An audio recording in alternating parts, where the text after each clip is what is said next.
Good morning, everybody. All I can say is wow. Uh, Understand if I lose it up here, there's a reason for it. Um,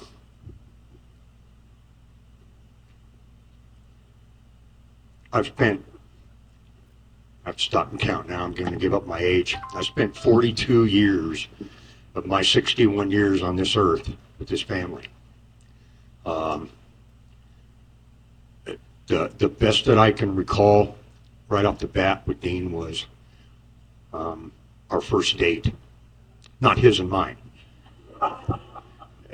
Need to clarify that a little bit, but um, I show up to pick up Sheila, and all I can hear from the back of the house is yelling about all these boys in the house.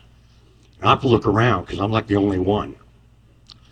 That was the first date, all right, and it was like Tish shooing us out the front door to make sure that I don't have to put up with any more wrath of God, so to speak. Second date was a little more interesting. Uh, I get called to the kitchen table, have a seat, and sitting before me is a shot glass of somebody's basement moonshine. So of course I have to, brave up and do that. And then the second shot came along. I braved up and did that one too. And then he let me take his daughter out that night. So I had some questions about, whether or not his judgment was all that great.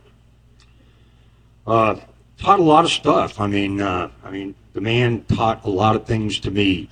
When I was a kid growing up, I didn't fish or hunt or any of those different kinds of things, but it's the little things in life that you remember, like first, what are all these boys doing in my house, and then 2 shots of moonshine before you take his daughter on second date, and then teaching your grandson how to pee off the side of a boat at Lake McConaughey, only to have the neighbors around you for the next few weeks call you up and go, hey, your son's peeing off the side of the house.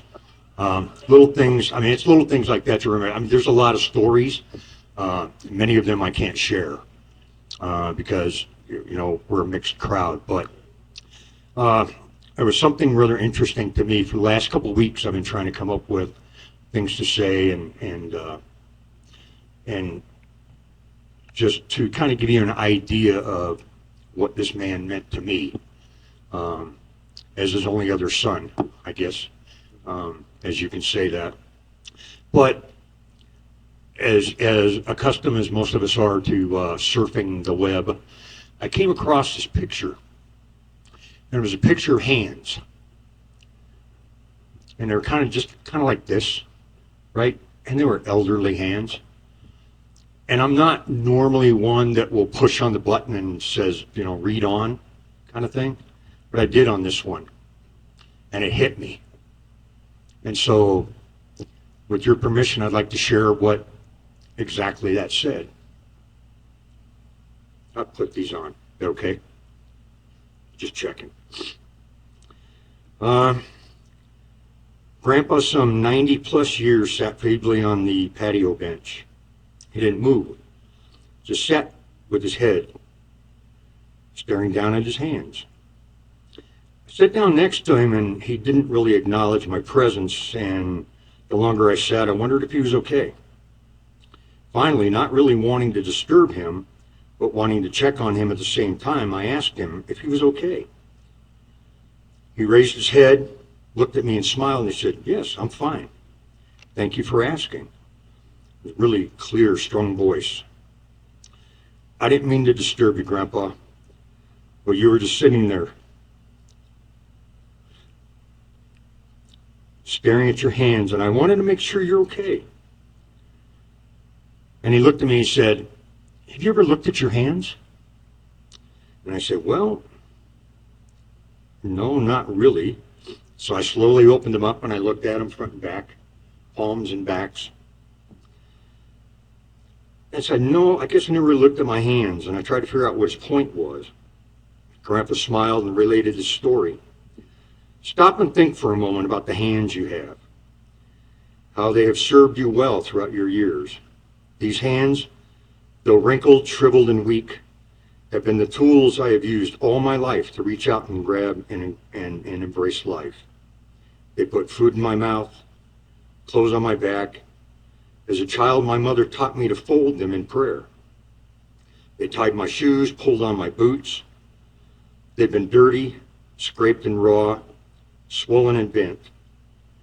They were uneasy and clumsy when I tried to hold my newborn son.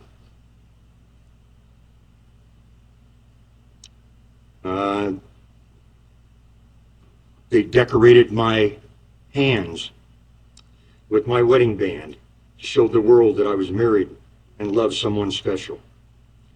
They trembled and shook when I buried my parents. And they trembled and shook when I walked down my daughters down the aisle. They've covered my face, combed my hair, washed and cleansed the rest of my body. They've been sticky and wet, bent and broken, dried and raw.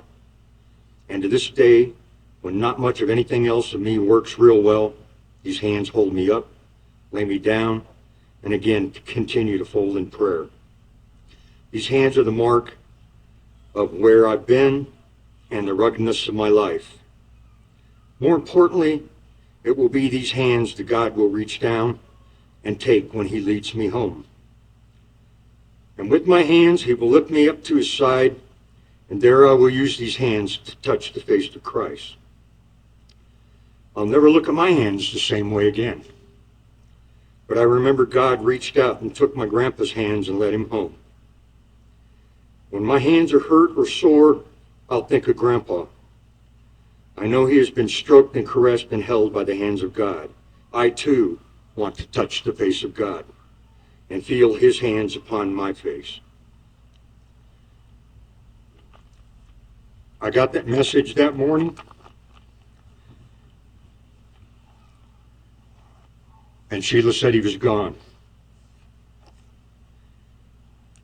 And the first thing that hit me was that there were 4 men standing there at the gates. Guys that he used to run around with, guys that he created issues with, problems with sometimes. And I can hear the voice of one of them crystal clear. And I said, "Miller, what took you so damn long?" Thanks, folks.